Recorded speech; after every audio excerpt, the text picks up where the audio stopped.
Rồi chị cảm ơn mấy ngày.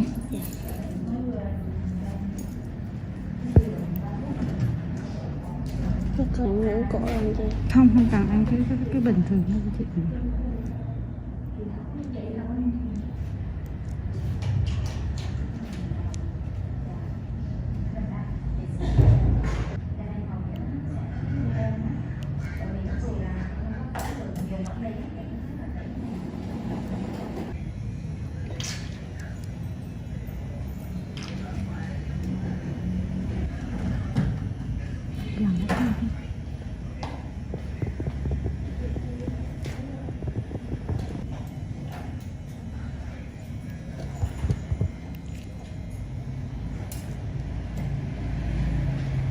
Chị khó xíu nghe.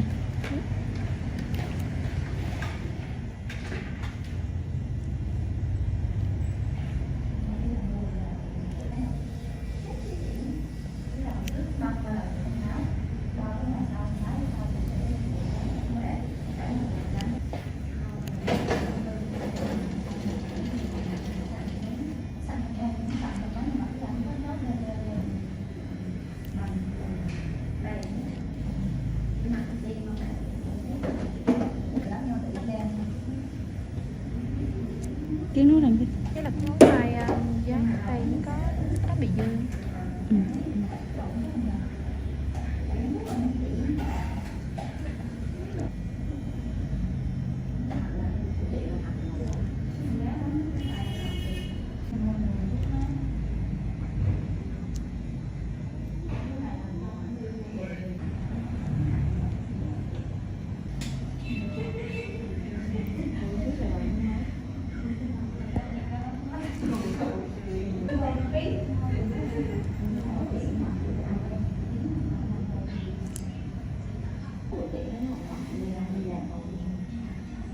Mấy đứa nhỏ này sẽ hơi lao hơn chút đó Hạnh.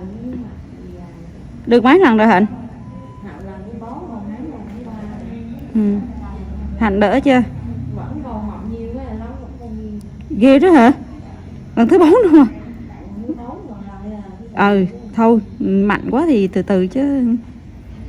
Chưa đủ đỡ mà không đủ 80% trở lên là trả tiền lui. Được chưa?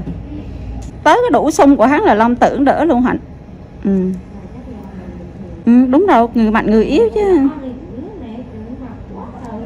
Người mạnh người yếu chứ mấy.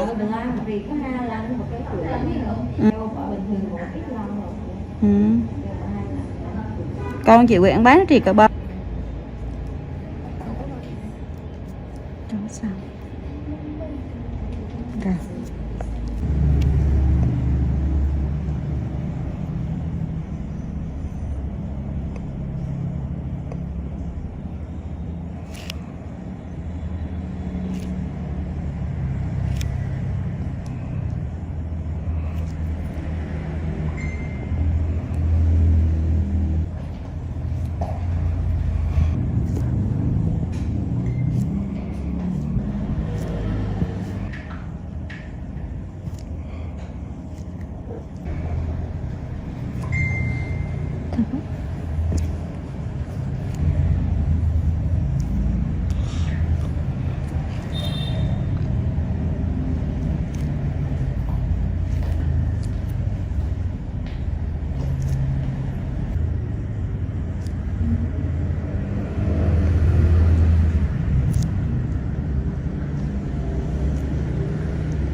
Để chị bê thêm xíu nữa.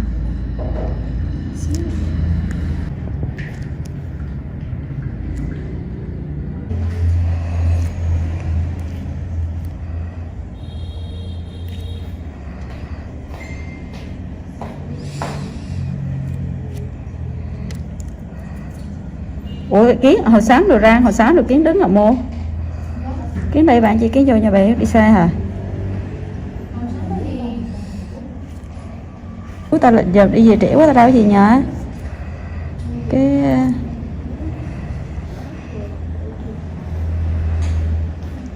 ví dụ hai đứa mà quan chìa khóa là điện cho bay hoặc kỳ xa chỉ đó, cái khỏi phải mất công vô nhà bay, lỡ Tú nó không có ở nhà kìa.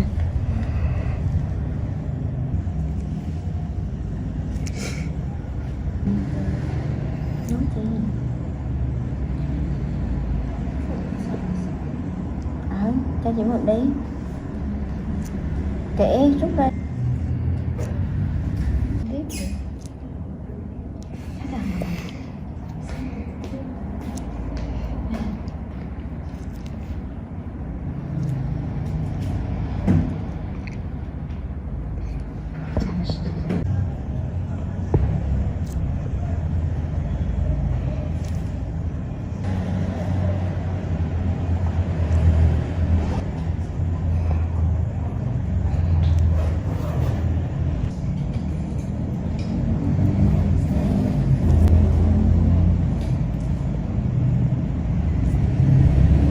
Phú mình đau, hắn chịu hắn rất là đau, giờ hắn bị đau nhập được cái chịu khó.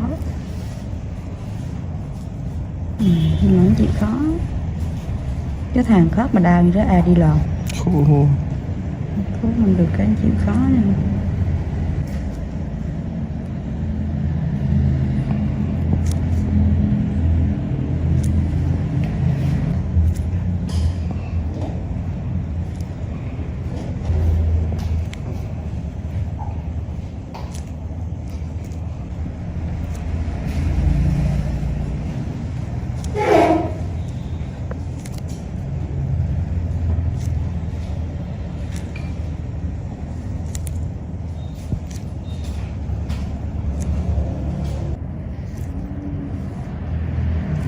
Phú nhan cái giật dơ. Cái mạc của nó.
Sẽ chi em?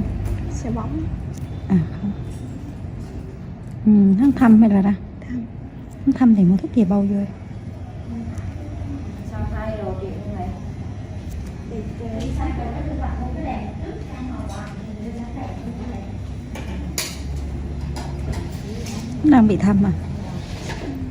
Thăm thì giờ dùng thuốc vô. Dùng thuốc vô hả?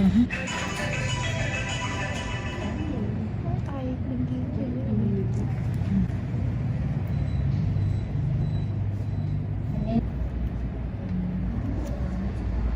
Khổ ghê.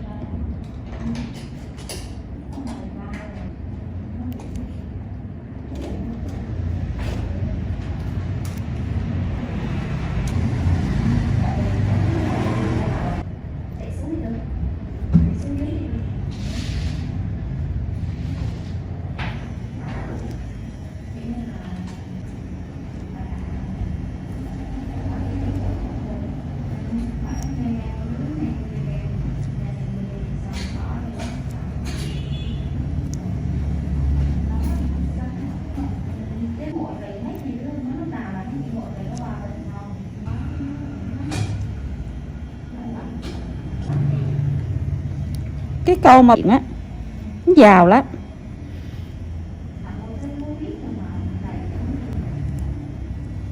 Chồng chiếc ô tô, vợ chiếc ô tô là biết họ giàu cỡ mô rồi, rồi thấy cái hai cái nó không có trong trong đó.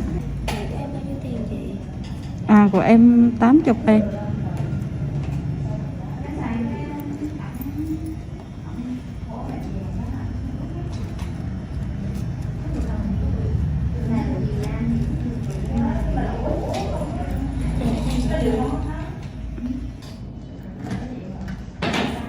F6C, 1996 to 2005, review. Basically a stripped-down Honda GL 1500 Gold Wing, with lower gearing and 6 carbs. The Honda F6C Valkyrie is actually reasonably good fun to ride, and some might say it's best made motorcycle in America. The Honda Rune 1800 looks like some kind of Dan Dare spacecraft, mental. Ride quality and brakes. Here, the Honda F6C Valkyrie surprises many riders. So long as there's plenty of advanced planning, the motorcycle can be made to go around a corner fairly fast, for a cruiser, and still offers a luxurious ride on motorways. The Honda Rune 1800 is more ponderous, but then you'd want to travel slowly so people could stare for longer. The Honda Valkyrie's big problem for many cruiser riders is that it just isn't a V-twin. Instead, a burbling flat 6 Honda GL 1500 Gold Wing motor seems to sanitized for most, too damn quiet. Sure, the Honda F6C Valkyrie's 100 brake horsepower motor is enough to send the thing whizzing along in unfeasible speeds, but it's easily out-accelerated by the Triumph Rocket 3, any old Yamaha VMAX and a whole boatload of rival power cruiser motorcycles these days. The Rune 1800 isn't really any faster. The Honda F6C Valkyrie rarely goes wrong, ever.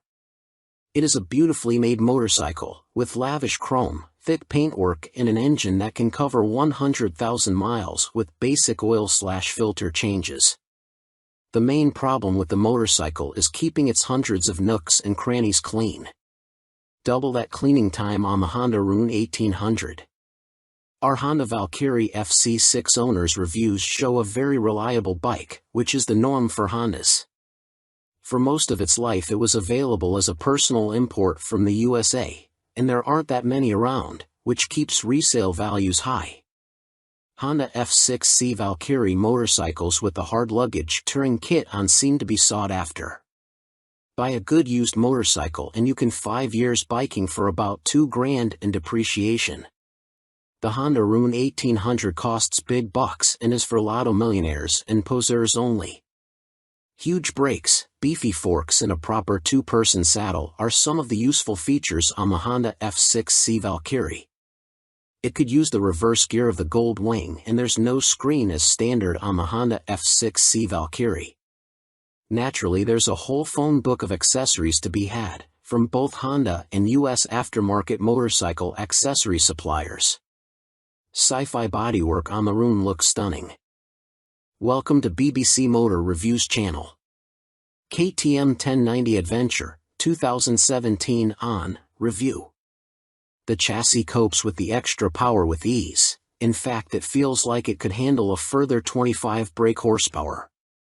The conventional 48mm WP forks and WP rear shock work straight out of the box.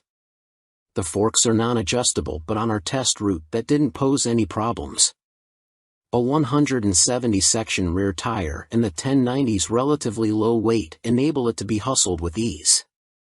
Boring it certainly isn't. Unfortunately, we had less than ideal conditions to test the new 1090, but wet riding did highlight the bike's rider friendliness and near perfect fueling at low speeds. There are 3 riding modes: Sport, Street, and Rain, with an optional off-road setting. Each mode changes the engine characteristics and level of traction control intervention. Although it's called the 1090, the engine is the same 1050 cubic centimeters motor as used in the outgoing 1050 Adventure. In the old model, KTM restricted it to 95 brake horsepower, but they've unleashed an extra 30 brake horsepower for the 1090, pushing peak power to 125 brake horsepower and torque to 80.4 ft-lb. On the road it deals like KTM have thrown a bottle of vodka into the punch bowl along with a dozen cans of Red Bull. The 1090 is much livelier and more fun to ride yet still has the ease of use of the original 1050. Confusingly, KTM also offer a 95 brake horsepower version of the 1090, which can then be restricted further to 47 brake horsepower for those on an A2 license. KTM's LC8 engine is a proven motor by now, with few problems to report, and KTM's Adventure family are well built. The 1090 Adventure comes in much cheaper than the more premium competition, without skimping on quality. The standard price of £11,299 is good value, although the bike we tested would have cost £12,800. As the 1090 is the baby of the Adventure range, the spec doesn't quite match that of its bigger brothers, but you do get 3 riding modes as standard: Sport, Street and Rain. An off-road setting can be unlocked with the optional off-road pack, £243 and 78 pence. Traction control and ABS are standard but not lean sensitive, and the TC can't be deactivated on the move. Old-style clocks remain. Welcome to BBC Motor Reviews channel. Cinis Akuma 125, 2022 on review. Priced at £2,599, the Akuma significantly undercuts the popular Honda MSX 125 Grom, which is its obvious target. And though my preference is for traditional-looking bikes with a retro feel, like the WK Scrambler or Cinis' own Outlaw, after riding the updated Akuma I'm genuinely impressed. Ride quality and handling are altogether spot on, and though not the outright fastest, it's plenty quick enough. Yes, perhaps the seat leans you a bit too far forwards, and at 6 foot tall my knees are a bit high, but this aggressive style and involving feel make the Akuma a confidence-inspiring and solid first ride for any newcomer. If I wasn't a skint student on part-time wages, I'd buy one without a moment's hesitation. Can't say much more than that. For 2022, the Cinis has larger 14 inches wheels, upgraded from the previous 12 inches. Still small, they improve handling and give a stable feel around corners, while still making the Akuma very agile at low speed and in close quarters. The handling is smooth too, thanks to the suspension and low center of gravity, and with the seat pushing you forwards you can really feel every inch the bike. Leaning forwards into corners and tucking in on the straights, the Akuma might be a modern monkey bike but rides like, well, a proper bike. They call it the Mini Monster, and it deserves the nickname, being a down-to-earth yet modern bike that both looks and rides the part. Being angled steeply forward means the seat does affect comfort, and with the abrupt shape of the tank you need to be gentle with the brakes. The Akuma is also very compact, it's physically smaller than my own WK Scrambler 50. However, although perhaps better suited to smaller riders, with its 820mm seat height the Cinis happily supports 6 feet of teenager.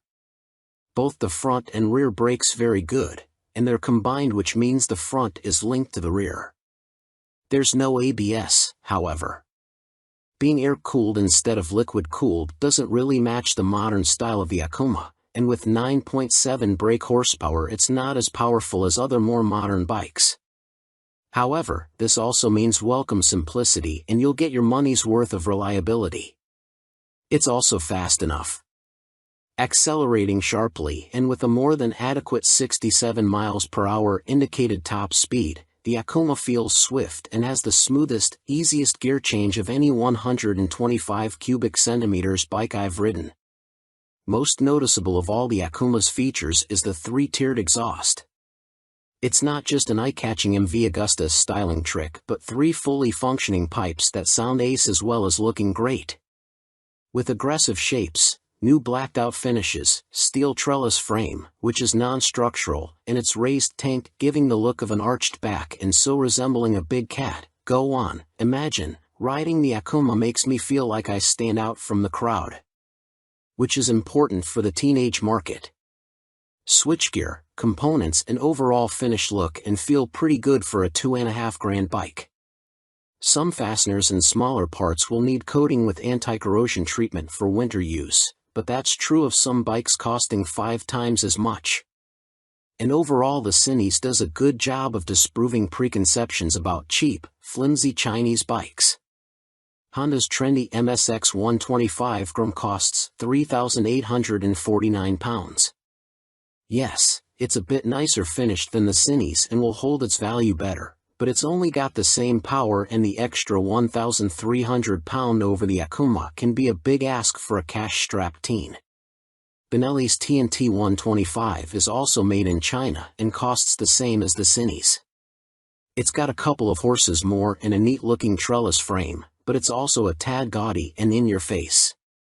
Picking between them is as much down to their image and personal preference as anything else. Tech fan? You'll be interested to learn that the display now has multiple color options as well as brightness settings. At first, I thought it was just another knick-knack, however it is helpful especially in changing weather or when looking through a tinted visor. And it's like socks with days of the week on, every day can be a new color.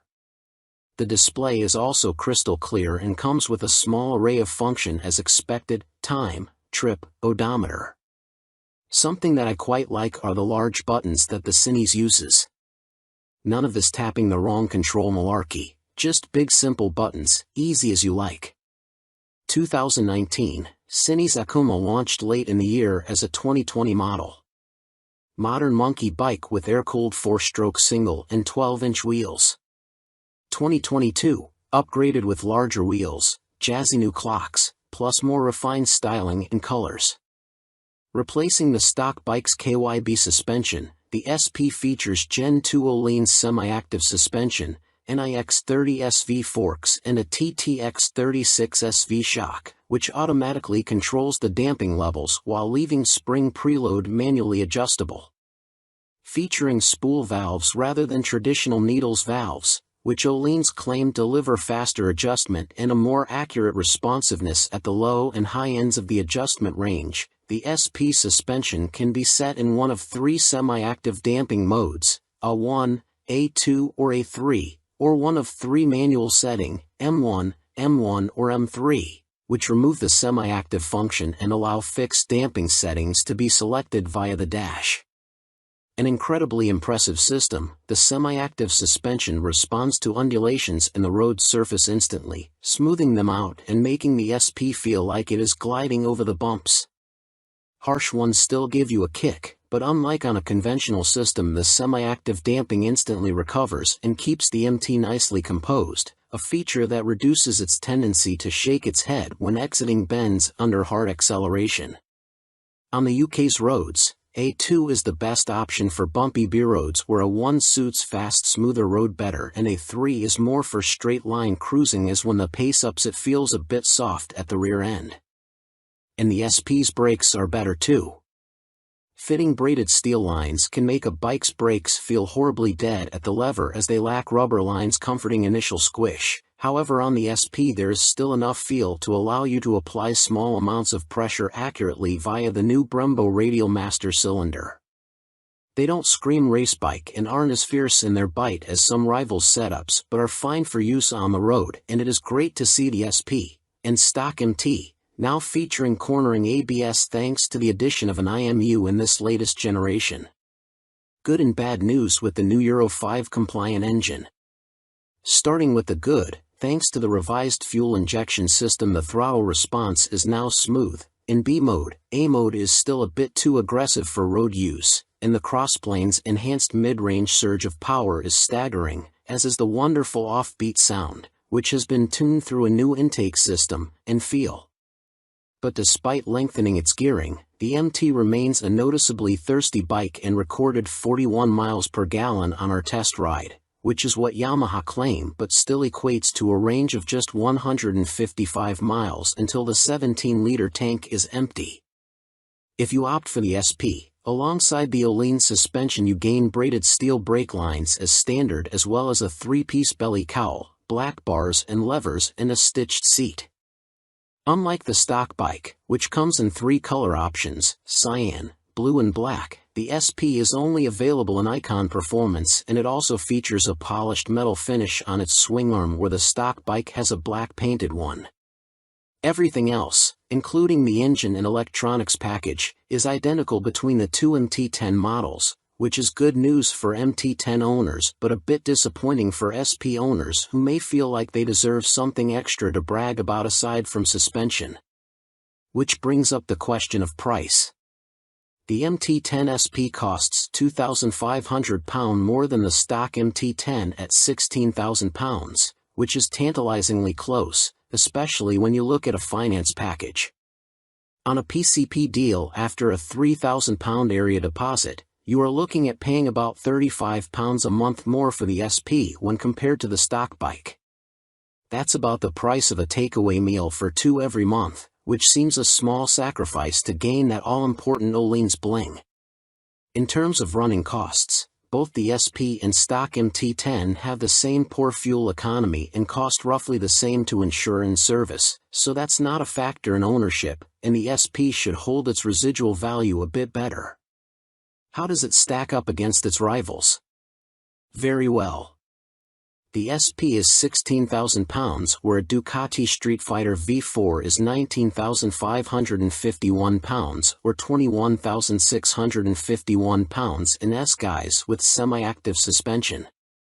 The Aprilia Tuono V4 factory is £16,900, the KTM Super Duke EVO £17,899, Triumph Speed Triple 1200 RS £15,500, which lacks semi-active suspension, and the Kawasaki ZH2 SE £19,079.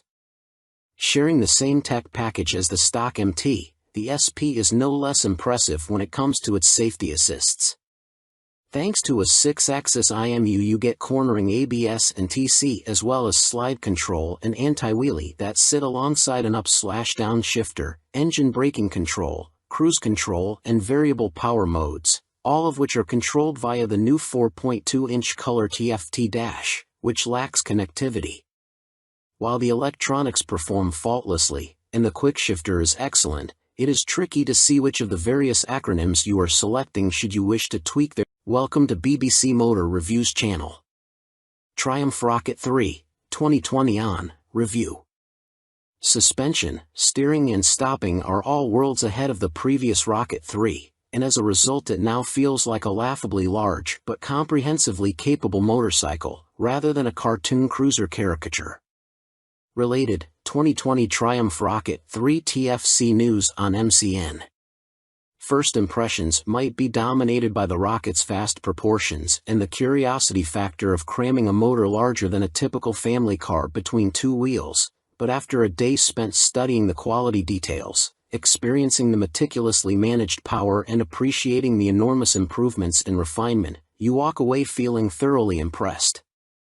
The new Rocket 3 is exciting, eye-catching, attention-grabbing and pulse-raising, yet avoids straying into feeling frivolous, ridiculous, or pointless. Forget the previous Triumph Rocket 3's cumbersome bulk, heavy-handed handling, basic running gear and Romanesque name badge. The new Rocket 3's chassis is totally different. A cast aluminium spine frame replaces the old twin steel tubes, helping contribute to an incredible 40 kilograms saving over the previous bike, while steering geometry is sharper and the wheelbase is shorter. As a result, the Rocket now has a proper appetite for corners the old bike couldn't dream of. Turn-in is easy, holding a line mid-corner needs little inside bar pressure, and flick-flacking from full lean left to right, and still ending up where you intended, is absurdly accurate for a bike with a fueled weight north of 320 kilograms.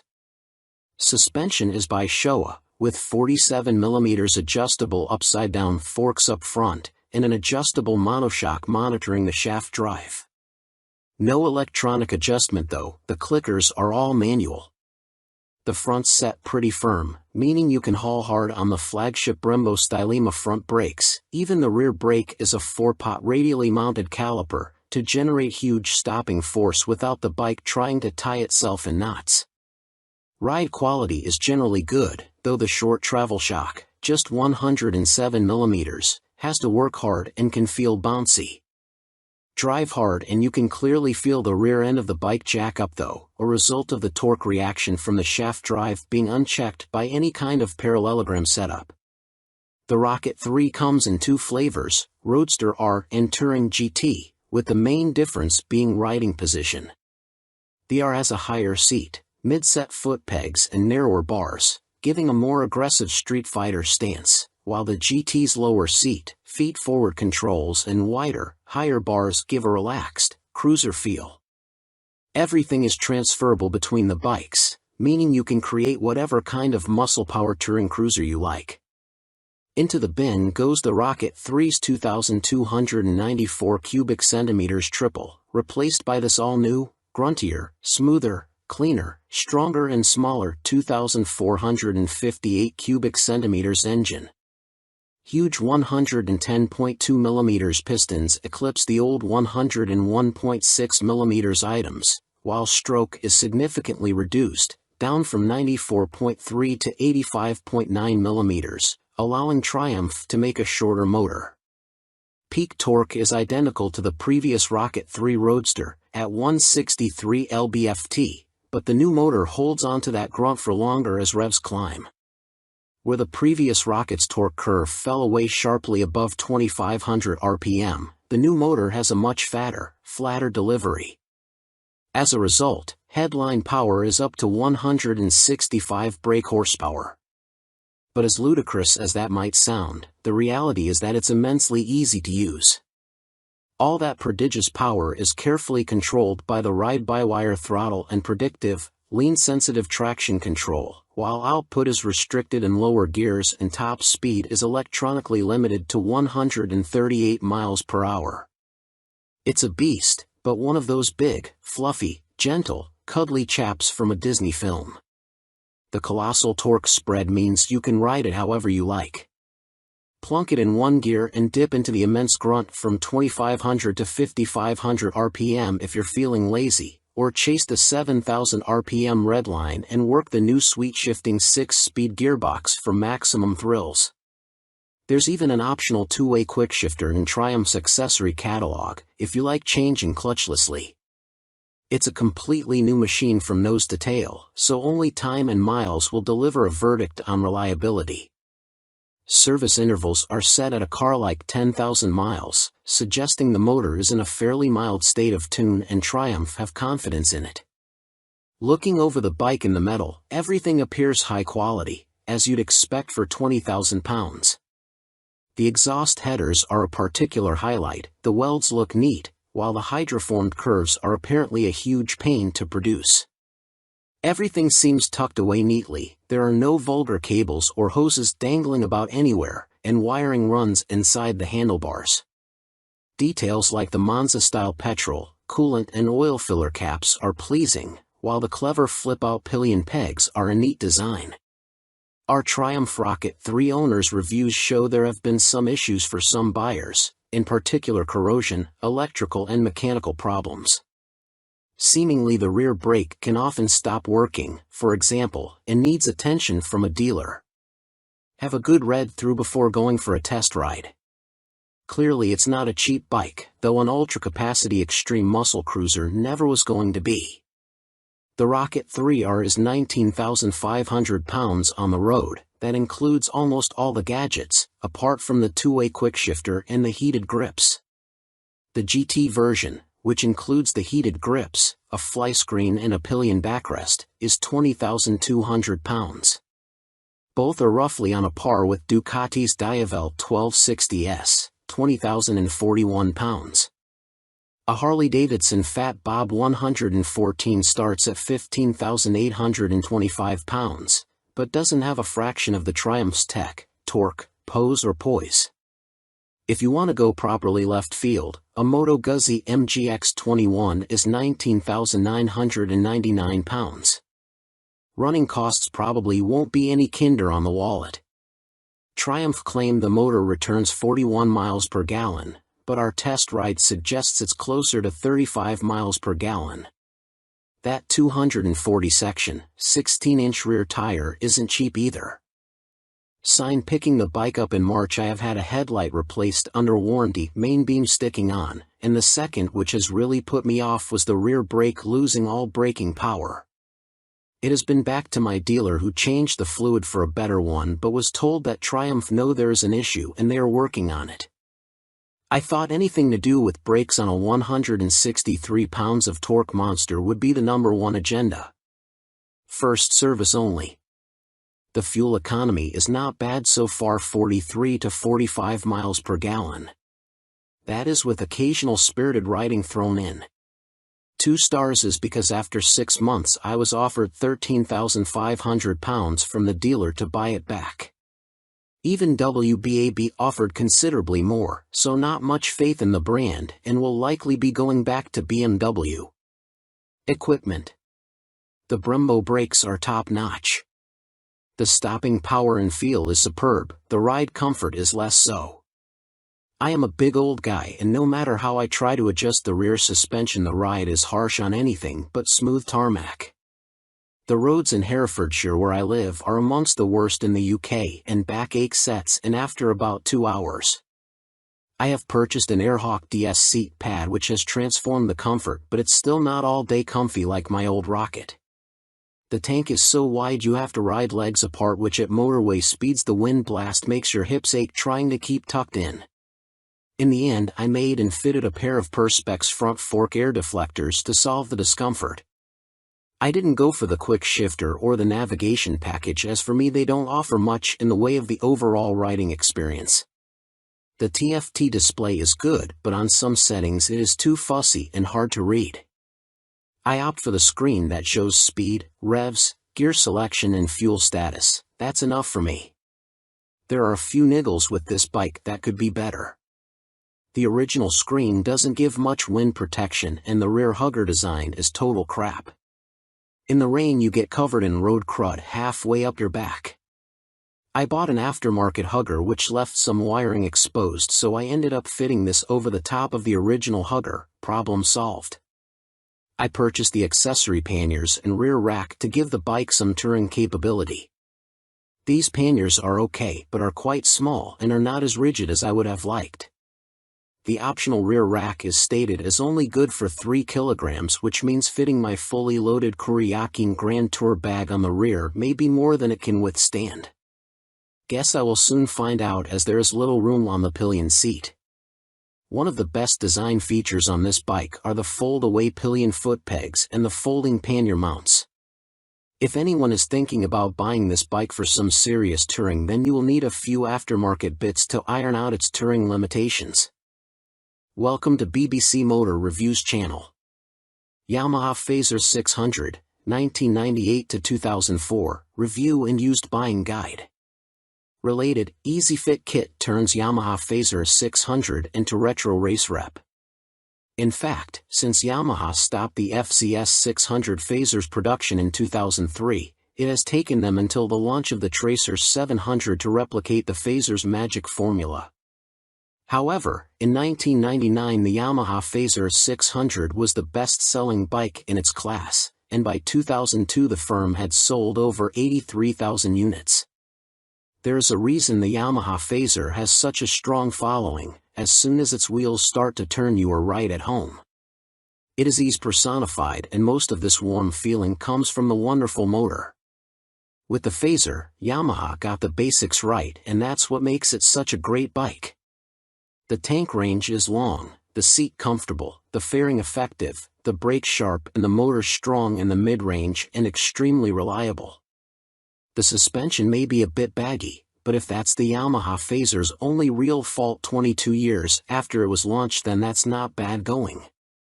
Useful Yamaha Fazer 600 specialists include www.foc-u.co.uk and yamahaclub.com. Read on for our full used buying guide. Ride quality and brakes. Launch impressions. When you push the Yamaha Fazer 600 to the limit, which is easy with those blue dot or 1 brakes up front, it dives a little bit and loads up the front end. It waggles a bit, but the handling is generally confidence-inspiring, and if you take it steady you could ride to Budapest on a Yamaha FZS 600 Fazer and feel no severe aches or pains. Yamaha Fazer 600, what does it ride like now? With limited suspension adjustment, post-2000 models have variable damping in their forks, the Yamaha Phaser is a bit wobbly in the corners, and the Sumitomo calipers shared with the R1 quickly overwhelm the forks when you brake hard. But where on some bikes this is an annoyance, on the Phaser it makes you giggle and adds to the amusement factor. There's just under 100 brake horsepower in the Yamaha FCS 600 Phaser's detuned Thundercat 600 cubic centimeters, 4-cylinder engine, and that's plenty for backroad fun, as well as motorway commuting if needs be.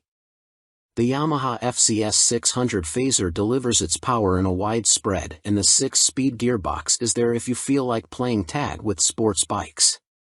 Yamaha Phaser 600. What's the drivetrain like now? The inline-4 is beautifully smooth and has that lovely mid-range pull you get with an old long-stroke unit. It's not revvy or buzzy like the FC6's engine, it's just silky smooth and full of drive. The gearbox may be showing its age, the linkage is notoriously sloppy when worn, but it clunks into gear with a reassuringly solid feel, and the bike is more than happy to break the national speed limit when asked.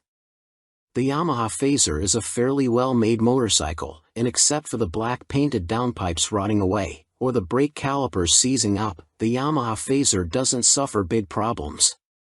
It can rack up very high miles with regular servicing. Apart from its thirst for fuel, it would make a great dispatcher's motorcycle. Yamaha Phaser 600 reliability. We've got a whopping 52 Yamaha Phaser 600 owners reviews on the site, and the bike scores 4.6 stars out of 5 overall, with the same score for build quality and reliability. This is an incredibly high score, meaning it's safe to say you can depend on the Phaser 600. Minor issues include the Phaser lacking more modern equipment such as more electronics, but this is an old bike now. You can't expect the world. Its value more than matches its spec. Yamaha Phaser 600 common problems. Early ignition barrels aren't very strong. Check it works smoothly and that the ignition key works the fuel cap and seat lock. The headlight bracket bends if the bike is in an accident and few people replace it, so always check the fairing looks square on the bike. The steel swingarm can trap water and rot around the chain adjusters, so inspect this area well for any obvious rust damage. The Phaser has a 110/70 front tire, and as a result tire choice is limited. You can fit a 120/70, but this can interfere with the mudguard. Yamaha Phaser 600, a mechanic's take. By Chris Spinks, Chief Instructor, Metropolis Training School. The key factor when buying a used FCS 600 Phaser is seeing if it goes into second gear. First gear on the Phaser is quite short, and the jump to second puts a lot of strain on the gearbox. This can cause the second gear selector fork to bend, and that leads to a really stiff change and eventually a broken gearbox. On a cheap bike such as a used Phaser, that can write the bike off as replacing it is not economically viable, as a complete gasket kit costs £500. That said, when I destroyed my Phaser's gearbox on a track day, I bought a new motor for £400, and swapping them over was fairly simple. The sprocket retaining nut is a classic Phaser fault and well documented. The nut comes loose, the sprocket slides off the shaft and then sits on the threaded part of the output shaft. People think the clutch is gone and rev the motor, which causes the sprocket to strip all the threads off the shaft. You can slide the sprocket back on and spot weld it in place, but you need to be careful not to overheat the seals. As long as you fit the nut correctly using the locking washer, you should be fine, although Yamaha did release a deeper threaded nut and this sorts the issue. The lights on the Phaser are poor, but on the 1998 9 model the bulb vibrates and creates a white powder that fills up the lenses. This is impossible to remove and makes the light even worse. Some owners change the lume to convert the Phaser to twin headlights, which is very easy, but you need to tilt the main beam down or it will fail an MOT. After 15,000 miles the shock will be duff. I'd recommend getting the forks rebuilt and buying an aftermarket shock.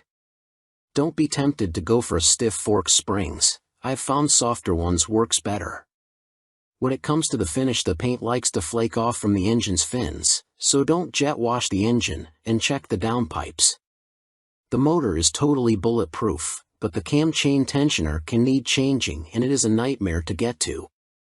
At the end of the day, a well-looked-after phaser is a brilliant buy and totally reliable. At the training school we would see them cover over 65,000 trouble-free miles with only oil changes. Extrema Makeover, Aprilia put the RS660 on a diet for a limited edition focused model. Alongside the surprise launch of their 2023 BX450, Bimota have shed more light on supercharged Tessie Tourer currently in development.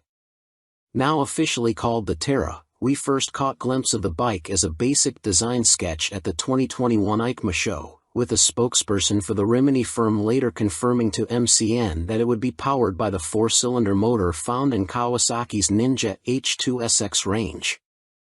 Never before have Bimota been present in this market segment, Bimota COO, Pierluigi Marconi, said in a statement. No one has this much fun and function in one package.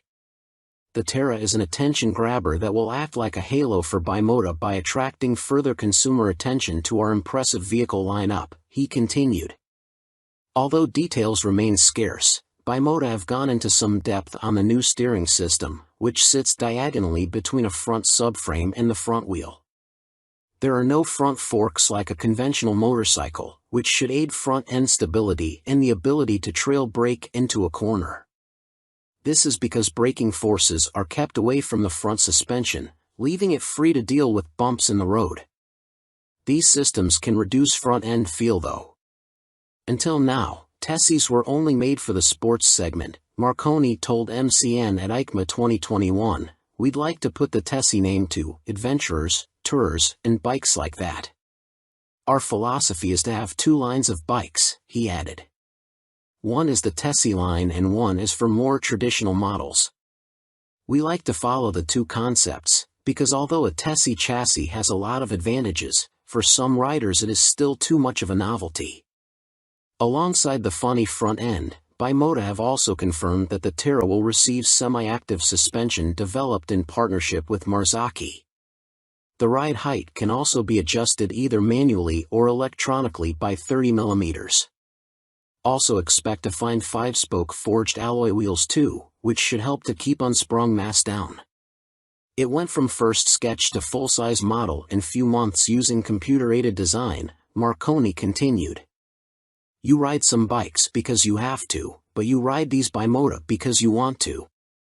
Terra will appeal to enthusiasts of all ages because the design draws you in, and the performance keeps you there. Superior performance, Brough step up Aston Martin partnership with more powerful AMB 001 Pro. Luxury boutique brand Brough Superior have once again teamed up with supercar experts Aston Martin to create yet another outrageous, limited-run track day machine. The AMB 001 Pro made its debut at the EICMA trade show in Milan and follows in the footsteps of the first-generation €98,000 AMB 001, which entered the public consciousness back in autumn 2019 and has since sold out. The standard track-only 001 features a turbocharged 997 cubic centimeters liquid-cooled V-twin engine that sits as a stressed member in the chassis. The 175 kilograms, dry, Pro uses a CNC machine version of this unit as a stressed member with a claimed 25% increase in power to 221.9 brake horsepower. There's also carbon fiber bodywork said to be inspired by Aston Martin's 1,000 brake horsepower Cosworth-built 6.5-liter V12 Valkyrie AMR Pro hypercar. The success of its predecessor, coupled with the incredible Aston Martin Valkyrie AMR Pro, inspired us to get together again to create a new superbike, one that we know will excite our customers, Brough Superior CEO Thierry Henriette said. We are particularly proud of the new engine type, with a crankcase fully machined from solid billet aluminium, which is a unique feature for a production motorcycle. With the marked increase in power, this takes AMB 001 Pro into the hyperbike sector. Machined from AL 5000 solid billet aluminium alloy, the uprated motor also gets a new cylinder design, with wet cylinder liners for greater cooling, which should help with the longevity over prolonged hard use. Limited to 88 units in total, the Pro will not be homologated for the road and will be built by hand at the Bra factory in Toulouse, France. Orders are now being taken, with the first deliveries expected in the final quarter of 2023. The bike shown at EICMA was a prototype. It's a beautifully simple formula. Form plus technology equals performance, Marek Reichman, Executive Vice President and Chief Creative Officer of Aston Martin, said. We've achieved this fluidity again with Bra Superior for those who desire a track superbike like none other. The rider is part of this moving sculpture and will literally feel as though they are part of the track when laying atop the AMB 001 Pro. But it's not all about engine performance. A quick glance at the side profile of the Pro reveals more extreme bodywork, with a more pronounced tail, winglets, and a rear carbon disc wheel design. There's still next to no front wind protection though, which could be unpleasant at speed and take away from the riding experience. Gone is the underslung exhaust exit from the standard 0012, with a single pipe on the right side of the bike protruding above the fat 200 section rear tire and shark-like aero wing. In a nod to Aston Martin's racing success, the 001 Pro features a striking jade green livery, with a blacked-out motor and suspension. This suspension system comes in the form of a front double wishbone setup adjustable for preload and rebound, plus a rebound and preload adjustable monoshock. Naked Ambition, CF Moto unveil NKC22 concept. CF Moto weren't short of new bikes to show us at the EICMA trade show in Milan, including this naked roadster concept called the NKC22. The bike uses an 800 cubic centimeters parallel twin engine, presumably the same KTM 790 lump used in Kmoto's 800 metric tons models, but wrapped in a lightweight, sporty chassis. This concept version is covered in forged carbon bodywork with an engine fairing that doubles up as an aerodynamic wing. Front forks are heavy-duty upside-down units and look to be fully adjustable, while at the back a stylish single-sided swing arm holds a rear wheel blanked off with carbon inserts. CF Moto reside at the economical end of the motorcycle market, and so even this concept version gets J.1 brakes rather than the full Brembos used on last year's track-focused SRC21 concept. Twin SC Project exhausts complete the aggressive, sporty look and would, from the looks of them, far exceed UK homologation noise limits, so expect something more sensible on the finished bike. The M button on the left switchgear and the word Street on the bottom of the TFT dash display suggest that a selection of rider modes is available with up and down buttons for cruise control also included. And the telltale phone symbol elsewhere on the screen means there's smartphone connectivity, too. CF Moto reside at the economical end of the motorcycle market, and so even this concept version gets J.1 brakes rather than the full Brembos used on last year's track-focused SRC21 concept. Twin SC Project exhausts complete the aggressive, sporty look and would, from the looks of them, far exceed UK homologation noise limits, so expect something more sensible on the finished bike. The M button on the left switchgear and the word Street on the bottom of the TFT dash display suggest that a selection of rider modes is available with up and down buttons for cruise control also included. And the telltale phone symbol elsewhere on the screen means there's smartphone connectivity, too. Naked Ambition, CF Moto unveil NKC22 concept. CF Moto weren't short of new bikes to show us at the EICMA trade show in Milan, including this naked roadster concept called the NKC22. The bike uses an 800 cubic centimeters parallel twin engine, presumably the same KTM 790 lump used in Kmoto's 800 metric tons models, but wrapped in a lightweight, sporty chassis. This concept version is covered in forged carbon bodywork with an engine fairing that doubles up as an aerodynamic wing. Front forks are heavy-duty upside-down units and look to be fully adjustable, while at the back a stylish single-sided swing arm holds a rear wheel blanked off with carbon inserts. CF Moto reside at the economical end of the motorcycle market, and so even this concept version gets J.1 brakes rather than the full Brembos used on last year's track-focused SRC21 concept.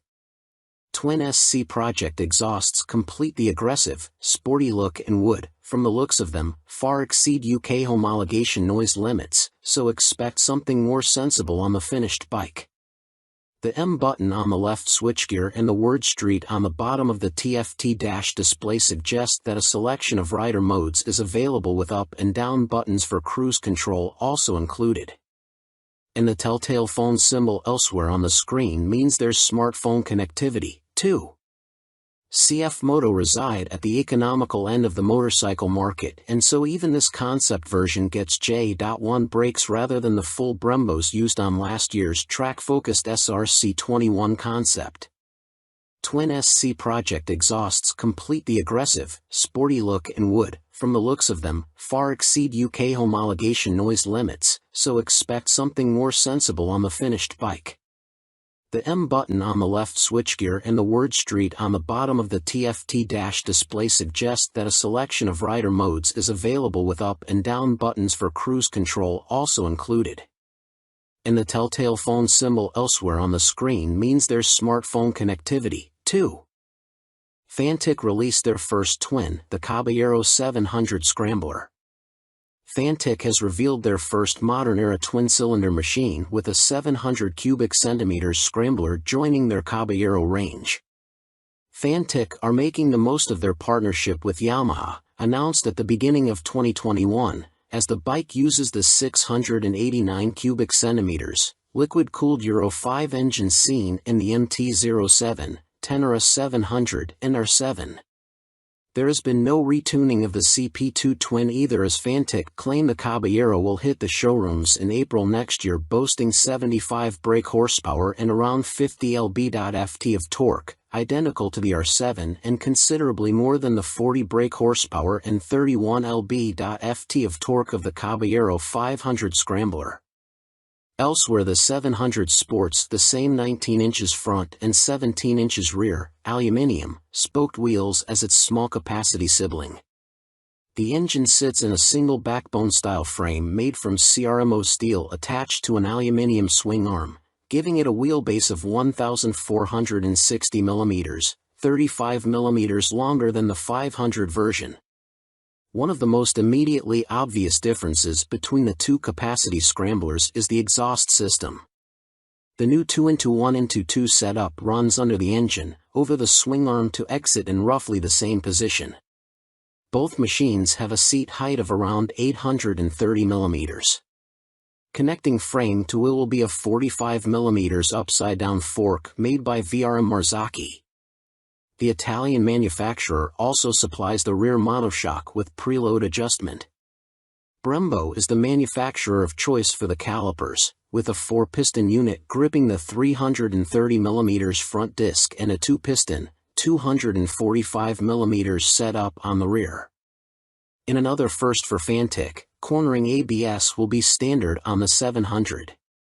The system will sense the bike's lean angle and fine-tune the braking response accordingly.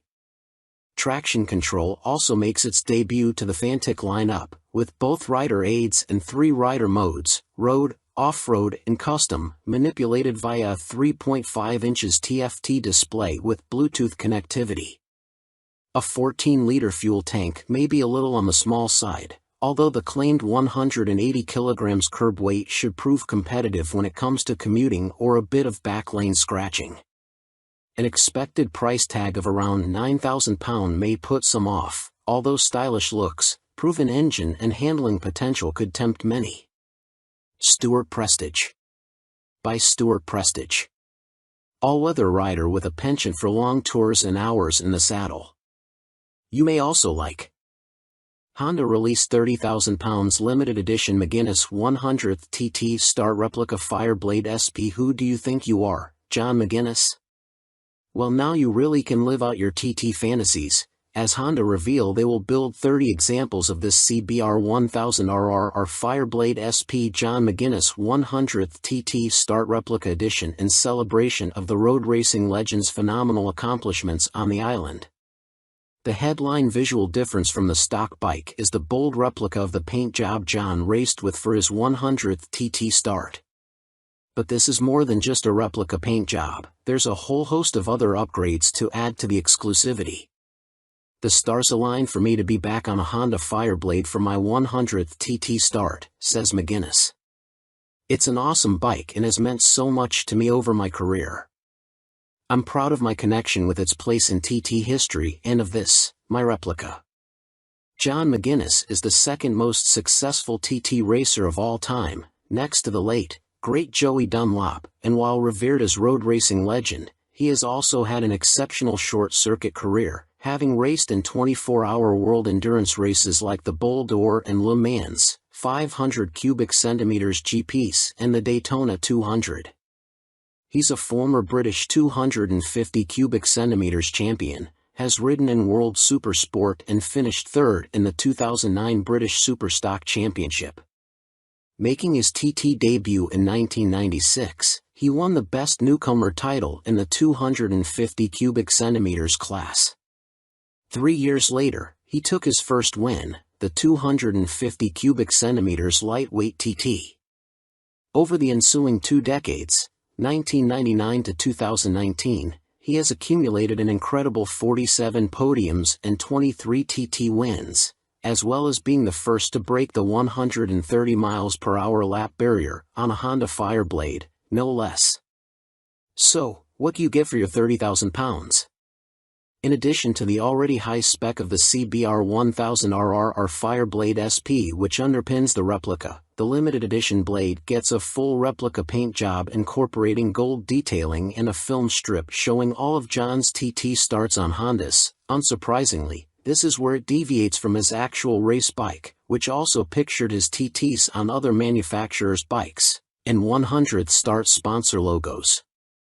There are gold wheel stripes, an individually numbered plaque on the headstock, genuine Honda carbon fiber front mudguard and carbon rear hugger, or rear seat cowl and tall screen, and Metzeler Racetech RR tires.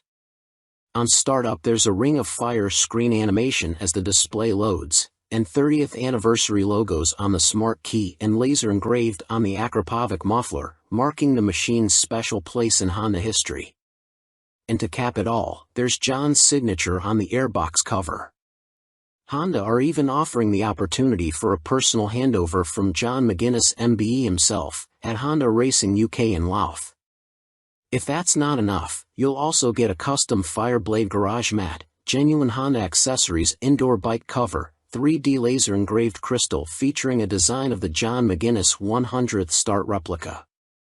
All inquiries and orders for the John McGuinness CBR 1000RR Fireblade SP 100th start replica are to be via the Honda dealer network, and if you want to see one in the flesh, it will be on display on the Honda stand throughout Motorcycle Live at the NEC from November 19th to 27th.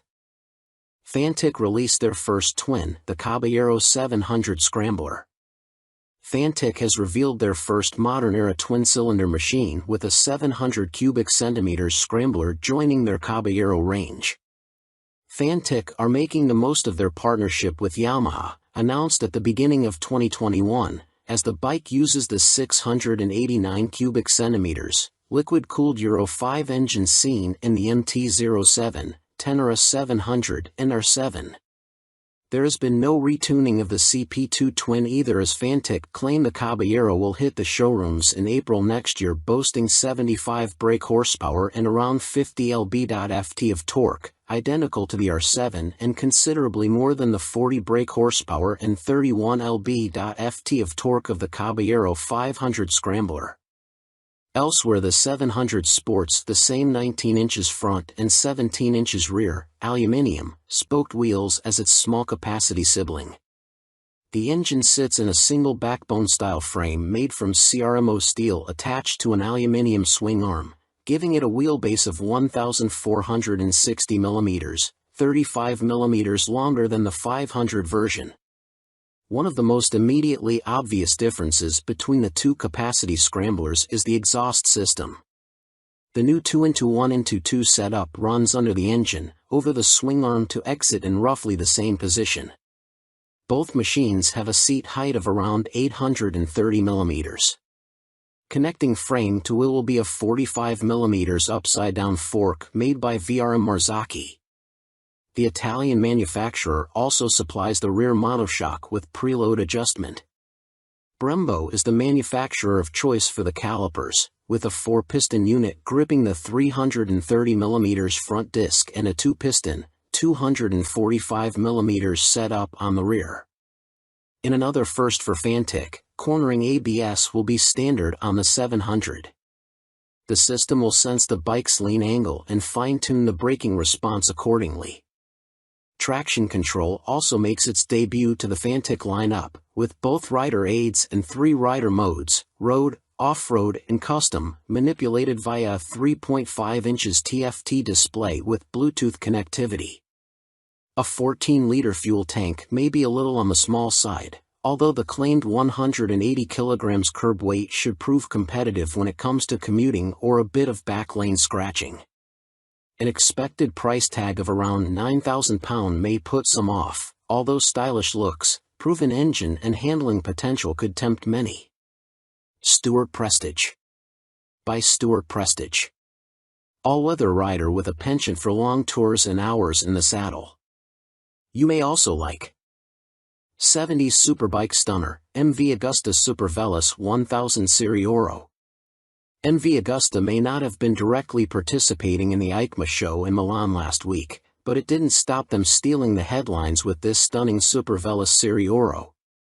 The carbon-clad superbike uses the Brute Ale 1000RR as a base, meaning the same 998 cubic centimeters inline 4, producing a claimed 209.1 brake horsepower with a race kit installed. Inside this motor, you'll find a countershaft that rotates at twice the speed of the primary drive shaft with the aim of reducing vibrations and promoting faster cornering. You also get the same frame and single-sided swing arm, but now clad in carbon fiber bodywork inspired by MV's 1972 500 GP Racer. Sitting alongside the smaller, 3-cylinder Super Veloce 800, the Serie Oro is planned to hit dealers in the middle of next year at a price of approximately £50,000. In total, 40 elements of the bike are finished in carbon fiber, including a set of winglets that MV claim produce 39.2 kilograms of downforce at 199 miles per hour. You also get carbon fiber disc brake covers, which attempt to pay tribute to the drum brakes of old whilst also cooling the calipers, essential on a bike capable of such high speeds. MV Agusta also claim the design allows air to flow around the brakes towards the coolant and oil radiators for better temperature control. There are air vents along the carbon fairings, too. Despite the superbike credentials, the Serie Oro has deliberately been made more comfortable and less extreme than traditional circuit stars, and it features electronically adjustable Öhlins NIX forks for a high-quality ride. They are matched to an Öhlins TTX rear shock, which bolts directly to the swing arm. As you'd expect for a bike of this caliber, stopping power comes from premium Brembo Stylema monoblock calipers, which bite onto chunky front 320mm discs. You also get 5-spoke forged aluminium rims, and 4 under-seat exhausts, just unlike the company's landmark F4. In addition, there is a suite of lean-sensitive electronics, plus a 5.5 inches TFT color dash to control them, with the added option of mobile connectivity. Dan Sutherland.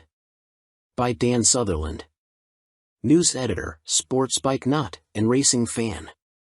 You may also like Vmoto range grows, Super Soco owners launch 3 new urban models at EICMA 2022. Electric scooter manufacturer Vmoto, parent company of Super Soco, have had a busy year, releasing 3 new models at EICMA, including the 125 cubic centimeters comparable e-bike, the Vmoto Soco Stash. The release of the production model comes just a year after the unveiling of the prototype, with the bike so named due to its multifunctional storage compartment, housed in the fuel tank, large enough for a full-face helmet or other accessories. At its heart is an electric motor producing an average 8 kilowatts with a peak of 15 kilowatts. This propels the Vmoto Stash to a top speed of 75 miles per hour when the boost is deployed. 68 miles per hour is on tap without the boost. A 72V removable battery provides the juice and can be charged using a fast charger in a conventional 3-pin plug in 3.5 hours. Charging without the fast charger will take between 5 and 6 hours. No range specifications have been released, but expect it to have the same 30-mile capacity of the Super Soco TS Street Hunter, which has the same top speed capability. A newly designed swing arm pivots off a solid, lightweight frame, driving a 17-inch rear wheel. A 17-incher is also fitted on the front, and ABS disc braking is standard. A relatively tall seat height of 830 mm awaits the rider, and the Stash has a curb weight of 143 kilograms. The company also unveiled their first dirt bike-style machine, which weighs in at just 84 kilograms. The machine comes in 2 models, the Vmoto On-R, which comes with road tires, or the OFFR, which is equipped with Nobla tires. The On-R/OFFR can be set up in either L1 configuration, comparable to a 50 cubic centimeters machine, or L3, which mimics a 125 cubic centimeters. In the L3 iteration, the bike can reach speeds topping 50 miles per hour, while the L1 configuration limits the top end to just under 30 miles per hour.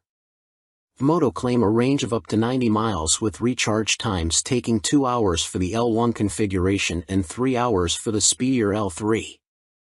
A die-cast aluminium frame cradles the 8 kilowatts motor, producing a claimed 190 feet per pound of instant torque.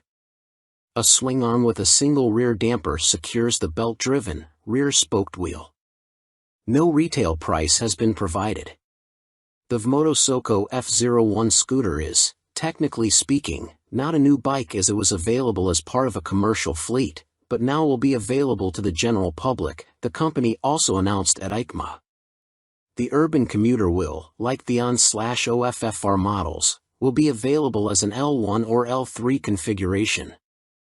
A 2 kilowatts or 4 kilowatts, L1 and L3, motor will get the rider up to a maximum speed of 27 miles per hour for the L1 and 45 miles per hour for the L3 model. Vmoto claim a range of between 50 and 60 miles dependent upon the setup and riding style. The charging time of the removable battery is 3.5 hours with a fast charger using a domestic 3-pin plug, or 6 hours without the fast charger. Coming in at 110 kilograms with a seat height of 855 mm, the F01 should prove a popular choice for city transportation. The F01 will be available in white, light or dark blue, red and black.